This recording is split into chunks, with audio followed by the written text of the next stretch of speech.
ناظرین کبھی آپ غور کریں تو ہم خود اس قدر اپنے قریب نہیں ہیں جس قدر اللہ کی ذات ہمارے قریب ہے. ہم شاید اپنا غیر ہوں لیکن وہ اپنا ہے، وہی اپنا ہے. ہم اپنے لیے شاید غیر ہوں، ہماری اپنی خواہشات، تمنائیں، آرزویں، ہمارے غصے، ہماری نفرتیں، قدورتیں، ہمارا نفس امارہ، یہ نفس شاید ہم خود نہ ہوں، یہ ہمارا غیر ہو. لیکن اللہ غیر نہیں ہے، وہ اپنا ہے. اس اعتبار سے وہ اتنا قریب ہے، اتنا قریب ہے کہ نظر نہیں آتا. وہ حافظ شیرازی نے کہا تھا کہ میں آنے عاشق و معشوق ہیچ حائل نیست، تو خود حجاب خودی حافظ از میاں برخیز. کہتا ہے کہ اللہ اور بندے کے درمیان، عاشق اور معشوق کے درمیان کوئی چیز حائل نہیں ہے. اگر حائل ہو تو تم خود ہی حائل ہو. حافظ جی تو اپنا حجاب خود ہے، درمیان سے اٹھ کے چلا جا. پہلی بات تو انتہائی قرب ہے جس کی وجہ سے ہم اللہ کو نہیں دیکھ سکتے. بہت قریب ہے. جنہیں میں ڈھونڈتا تھا آسمانوں اور زمینوں میں، وہ نکلے میرے خلوت خانہ دل کے مکینوں میں. بہت قریب ہے وہ. ارض و سما کہاں تیری وسعت کو پا سکے، میرا ہی دل ہے وہ کہ جہاں تو سما سکے. تو وہ تو ہمارے دلوں میں رہتا ہے، اور خود کہتا ہے کہ انا عند من کثرت القلوب، میں ان لوگوں کے ہاں ہوتا ہوں جن کے دل ٹوٹے ہوئے ہوتے ہیں. علامہ نے بھی کہا کہ شکستہ ہو تو عزیز تر ہے نگاہ آئینہ ساز میں. دل جتنا ٹوٹا ہوا ہو وہ اتنا قریب اور آ جاتا ہے. تو پہلی بات تو قرب کی بات ہے. دوسری بات کچھ نظام کی بات بھی ہے. دنیا میں بہت سی چیزیں جو ہم نہیں دیکھ پاتے، نظر کمزور ہے. مثلا ہم ایٹم کو نہیں دیکھ سکتے، اس لیے کہ اس کے لیے جس درجے کی خوردبین چاہیے وہ اندر لگی ہوئی نہیں ہے. بہت سی چیزیں ہم خوردبین کی مدد سے دیکھتے ہیں لیکن ننگی آنکھ سے نہیں دیکھ سکتے. ہم روح کو نہیں دیکھ سکتے، ہم ہوا کو نہیں دیکھ سکتے. ہم درد کو محسوس کرتے ہیں لیکن درد کو دیکھ نہیں سکتے. بہت سی چیزیں جو ہمیں نظر نہیں آتی. جھولیاں سب کی بھرتی جاتی ہیں، دینے والا نظر نہیں آتا. آپ ٹیلی فون سنتے ہیں، آواز آتی ہے لیکن بولنے والا دکھائی نہیں دیتا، وہ سرحد ادراک کے اس پار ہوتا ہے.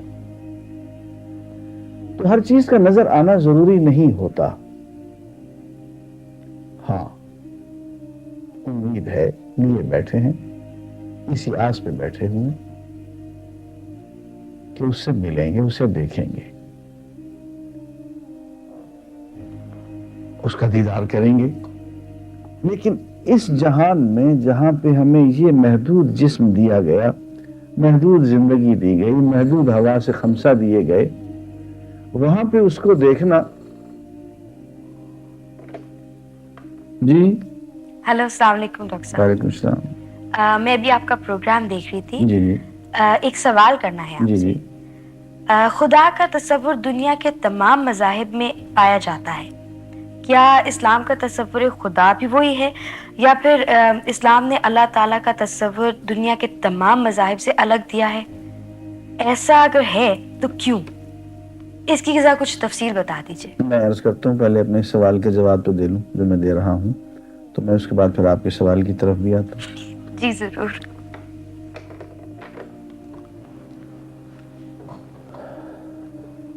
میں یہ عرض کر رہا تھا کہ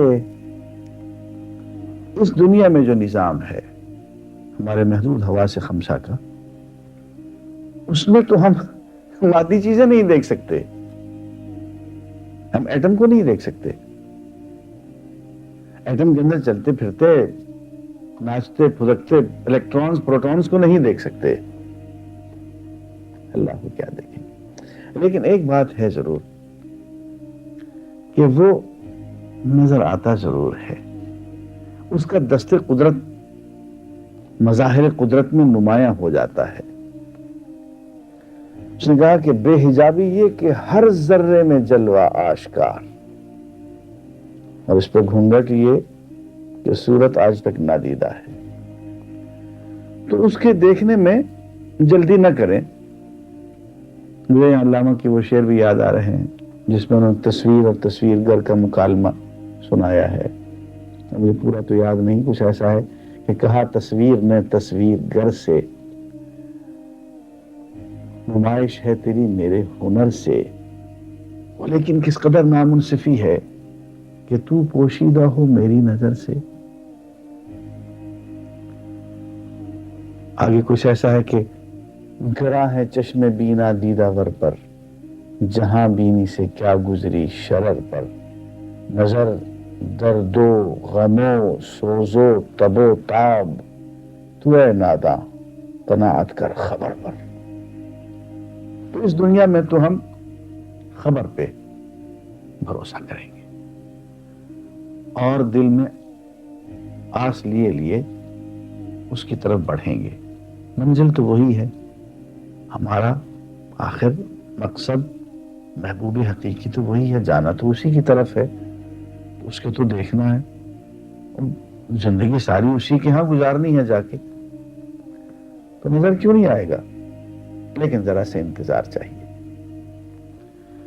سوال جو میرے سامنے آیا ہے وہ کچھ اس طرح کا ہے کہ اسلام نے جو اللہ تعالیٰ کا تصور دیا ہے یہ وہی ہے جو دیگر مذاہب میں ہے، یا اسلام کا تصور دیگر ادیان اور مذاہب کے تصور سے مختلف ہے؟ مختلف ہے تو کتنا، اور اگر وہ وہی کا وہی ہے تو کتنا،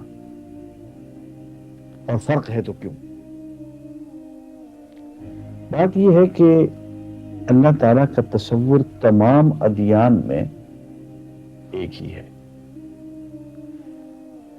جتنے بھی دین آئے انبیاء انہیں لے کر آئے، تمام انبیاء کو بھیجنے والے خود اللہ تعالیٰ ہیں، تو تمام انبیاء نے اللہ تعالیٰ کا ایک ہی تصور پیش کیا، اس میں کہیں فرق نہیں ہے۔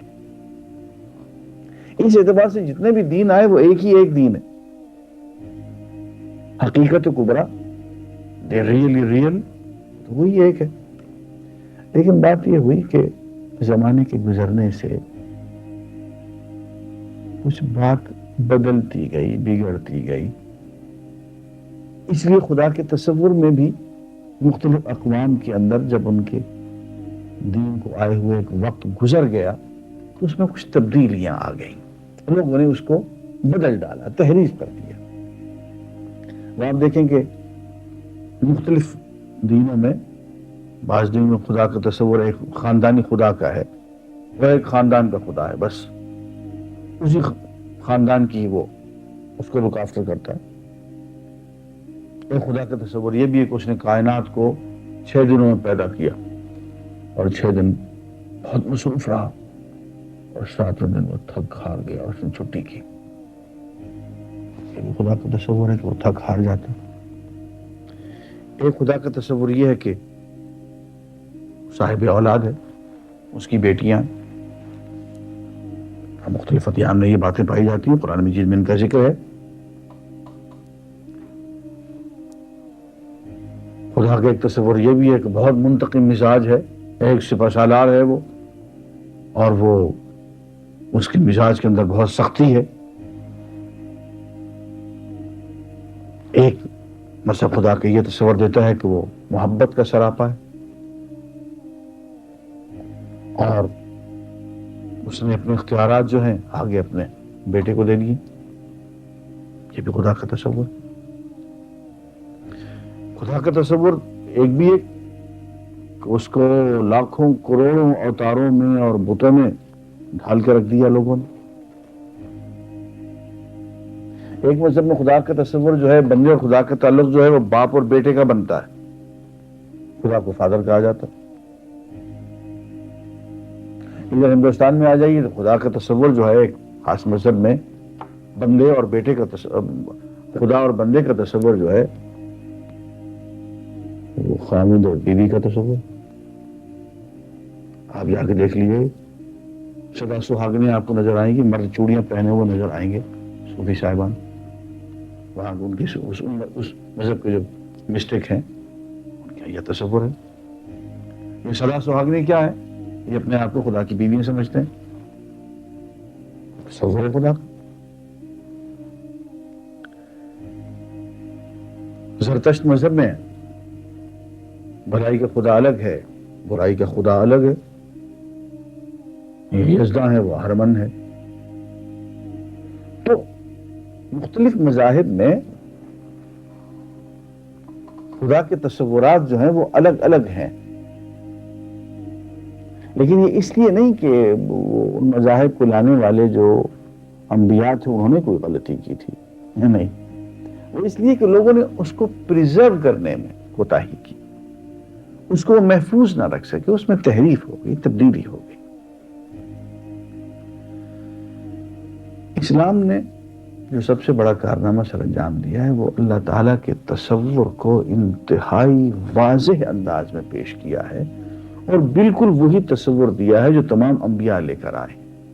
اسلام کا اصل کمال یہ ہے کہ یہ محفوظ رہ گیا, اس میں کوئی تبدیلی کا امکان نہیں ہے, کوئی تحریف ہونے کا امکان نہیں ہے.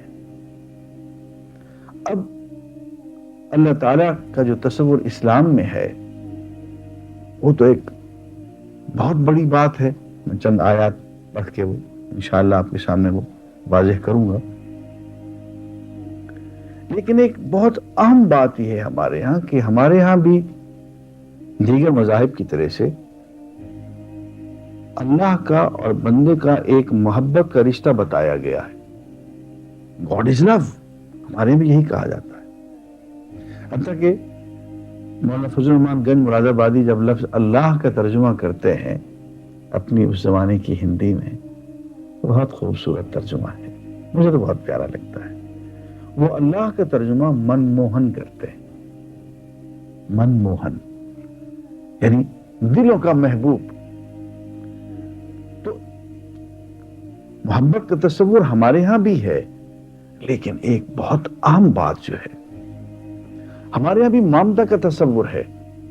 اس لفظ جو قرآن مجید میں حنان کا پایا جاتا ہے, حنا یا حنو, ماں کی مامتا والی محبت کے لیے استعمال ہوتا ہے. ایسے ہی باپ کے لیے اور الفاظ استعمال ہوتے ہیں.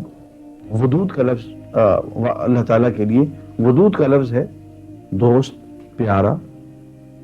اور اس قسم کے بہت سے الفاظ ہیں. رؤوف کا لفظ ہے, رأفت باپ کی محبت کو کہتے ہیں. لیکن ایک اہم بات یہ ہے کہ اسلام میں جسمانی رشتے کی نسبت سے محبت کا اظہار نہیں کیا گیا. خدا کو کہیں باپ نہیں کہا گیا, خدا کو کہیں اللہ تعالیٰ کو کہیں خامد نہیں کہا گیا. اللہ اور بندے کا رشتہ خامد اور بیوی کا رشتہ نہیں ہے. اللہ اور بندے کا رشتہ باپ اور بیٹے کا رشتہ نہیں ہے. ان رشتوں سے بہت بالا تر, ان رشتوں سے بہت بلند تر ایک رشتہ وہ بھی محبت کا ہے, شفقت کا ہے, مامتا کا ہے. لیکن وہ جسمانی رشتوں کا کہیں ذکر نہیں ہے, ان سے بہت بلند تر قرار دے دیا گیا ہے. ہاں, اب اللہ تعالیٰ کے بارے میں جو تصور ہے وہ اتفاق سے میری یہ کتاب وجود باری تعالیٰ اور توحید موجود ہے. میں نے اکثر پروگرام اسی کتاب میں سے دیے ہیں. اب اس میں قرآن کا تصور خدا جو ہے وہ موجود ہے. اس میں دیکھیے ارشاد ہے, اللہ لا الہ الا هو الحی القیوم لا تأخذہ سنۃ ولا نوم. میں عربی پڑھنے کی وجہ سے صرف ترجمہ پڑھتا ہوں. اللہ کے سوا کسی کی بندگی نہیں, وہ تنہا بندگی کے لائق ہے، وہی جیتا ہے اور سب اس کے سہارے جیتے ہیں۔ حی وہ ذات جو زندگی کا مصدر ہو، منبع ہو، اپنے آپ سے خود زندہ ہو، کسی نے اس کو زندگی عطا نہ کی ہو۔ قیوم وہ ذات جو از خود قائم ہو، کسی اور نے اس کو قائم نہ کیا ہو۔ اور دنیا میں کائنات میں کوئی بھی اگر قائم ہے تو اس کی قیوم کی، اللہ کی وجہ سے قائم ہے، یعنی اپنے آپ سے خود قائم اور سب کو قائم رکھنے والا۔ حی قیوم زندگی دینے والا، قائم رکھنے والا۔ الا لہ الخلق ولہ الامر، دیکھو پیدا بھی اسی نے کیا ہے اور پیدا کرنے کے بعد نظام بھی وہی چلاتا ہے، امر بھی اسی کا چلتا ہے۔ تو حی ہے، قیوم ہے، اور فرمایا نہ اس کو اونگ آتی ہے نہ نیند، آسمانوں اور زمین میں جو کچھ ہے سب اسی کا ہے۔ کون ایسا ہے جو اس کے سامنے اس کی اجازت کے بغیر سفارش کر سکے؟ جو لوگوں کے روبرو ہے اور جو ان کے پیچھے ہے سب کو جانتا ہے، اور وہ اس کے علم کے حصے کا احاطہ نہیں کر سکتے، ہاں مگر جتنا وہ چاہے، جتنا وہ علم عطا کر دے۔ اس کا تخت آسمانوں کو اور زمینوں کو سمائے ہوئے ہے، ان آسمانوں کو اور زمین کی نگرانی اس کو تھکاتی نہیں ہے، اور وہی اوپر اور بڑا ہے۔ اب ایک جگہ یوں فرمایا وَهُوَ الْغَفُورُ الْوَدُودُ ذُو الْعَرْشِ الْمَجِيدُ فَعَّالٌ لِمَا يُرِيدُ، وہی گناہوں کا بخشنے والا ہے، بندوں سے محبت کرنے والا ہے، تخت کا مالک ہے۔ اور فرمایا وَإِن مِّن شَيْءٍ إِلَّا يُسَبِّحُ بِحَمْدِهِ، اور کوئی چیز نہیں جو اس کے حمد کی تسبیح نہ پڑتی ہو۔ اور فرمایا وَلَهُ أَسْلَمَ مَن فِي السَّمَاوَاتِ وَالْأَرْضِ، اور آسمانوں میں اور زمین میں جو کچھ ہے سب اس کے زیر فرمان ہے۔ فرمایا لَهُ مُلْكُ السَّمَاوَاتِ وَالْأَرْضِ، آسمانوں اور زمین کی بادشاہی اسی کی ہے۔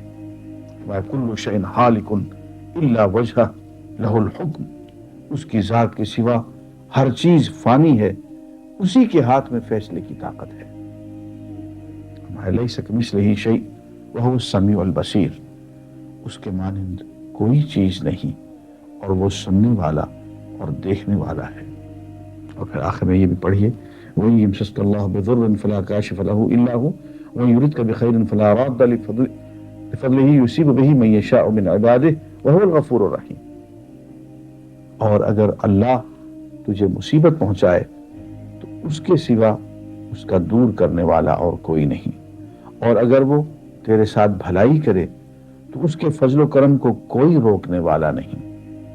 اپنے بندوں میں سے جس کو چاہے اپنے فضل سے ممتاز کرے، اور وہی گناہوں کو معاف کرنے والا، رحم کرنے والا ہے۔ اب قرآن مجید تو ان آیات سے بھرا ہوا ہے، میں نے چند آیات تلاوت کی ہیں جن سے اللہ تعالیٰ کی صفات کا بلکہ اس کا ایک تصور ابھرتا ہے کہ وہ کیا ہے۔ سورہ فاتحہ ہم پڑھتے ہیں، اس میں بھی اس کا تصور ابھرتا ہے، الحمدللہ رب العالمین، تمام جہانوں کا پالنہار، مالک یوم الدین، الرحمن الرحیم، رحمت کا منبع و مصدر ہے، ہر دم رحمت لٹانے والا ہے، مالک یوم الدین، قیامت کے دن کا مالک ہے، فیصلے کے دن کا۔ تو یہ تصور اللہ تعالیٰ کو ابھرتا ہے، اور اسلام کا تصور جو ہے اس حساب سے تو وہی ہے جو تمام انبیاء لائے، لیکن اس وقت جو صورتحال ہے وہ یہ ہے کہ اسلام کا تصور اللہ تعالیٰ کے بارے میں دیگر تمام ادیان سے بالکل مختلف ہے، اس لیے کہ اللہ تعالیٰ نے حضور اکرم صلی اللہ علیہ وسلم کو بطور آخری نبی کے بھیجا ہے، اور یہ ذمہ داری لے لی ہے کہ اس دین میں، قرآن مجید میں اور قرآن مجید کے تشریح میں اب کوئی تبدیلی اور تحریف نہیں ہو سکے۔ اس سوال کے بعد میں پھر اپنی گفتگو کی طرف آتا ہوں جو ہم نے اس میں شروع کی تھی، اور وہ ہم کچھ سائنس اور اسلام کے بارے میں گفتگو کر رہے تھے۔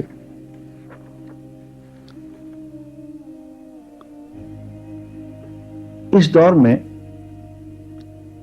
ایک عجیب و غریب چیز ہمیں معلوم ہوتی ہے جو جو سائنس نے بیان کی ہے، اور وہ ہے کلوروفل۔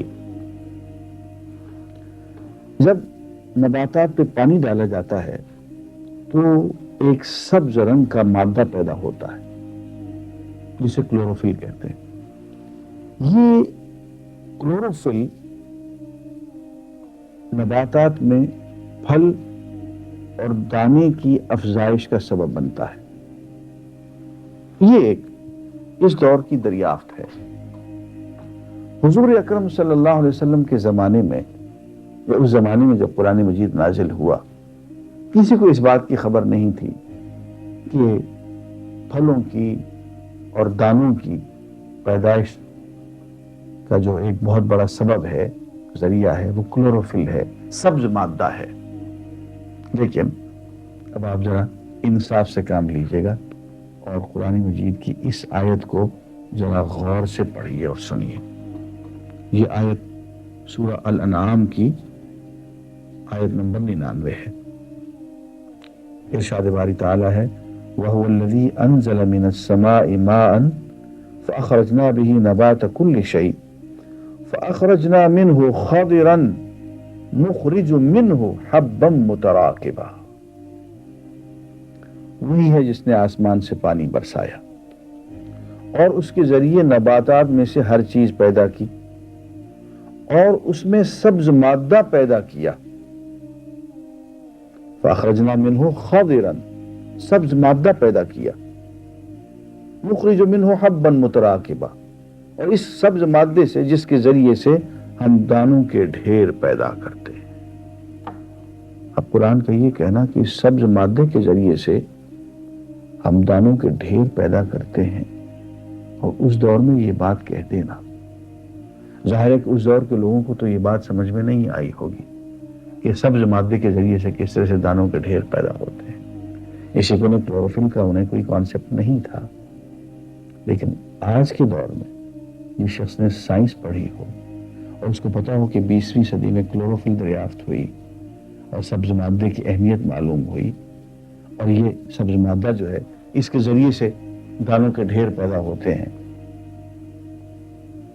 تو وہ یہ کہے بغیر رہ سکتا ہے کہ یہ کلام جو ہے یہ اللہ تعالیٰ کا کلام ہے؟ کیونکہ یہ باتیں اس دور میں کسی کو بھی معلوم نہیں تھی۔ اس قسم کی اور بہت سی باتیں ہیں جو ہم آگے چل کے قرآن مجید سے متعلق بیان کریں گے۔ وآخر دعوانا الحمدللہ۔